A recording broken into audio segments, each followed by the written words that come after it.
Nechinchi yilsiz o'zi? 2007-yil aka. 2007-yil bo'lsangiz, bu so'killarni hammasini o'zingiz qildingizmi? O'zim emas qo'llangancha. Necha yildan buyon bu sohada ish qilasiz endi sir bo'lmasa? 4 yil bo'ldi aka. 4 yil. Necha shogird yurgansiz endi bu sohada? Bu sohada o'sha 2 yil yurganman keyin chiqaman. Ha, 2 yildan buyon o'zingiz mustaqil ish qilasiz demak.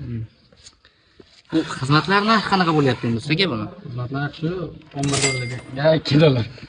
Ha, 11 dollar 1 metrini terish narximi, kvadratiniga mi? 11 dollar metrga yuradi bu so'kilimizda, 2 dollar u chaxlash mashqasi. Mashqasiga ochilganlari. Ha. Kerak bitta o'zingizlar ishga baho berib qo'yasizlar. Bu mahsuloti nima o'zi buni? Bu Angola Black degan granit. Ha, 60 ga 60 granit, adashmasam. 60. Kerak juda ham bir sifatli ish qilishibdi ustakalarimiz. U yosh bo'lishiga qaramasdan juda ham bir choklarni o'zingizlar bitta ko'rib qo'yasizlar. Akalar juda ham bir idealni sifatli qilishgan. Akalar O'zbekiston bo'yicha aloqaga chiqib borasizlar. Ishlarni tez va sifatli qilib bitkazib beradi.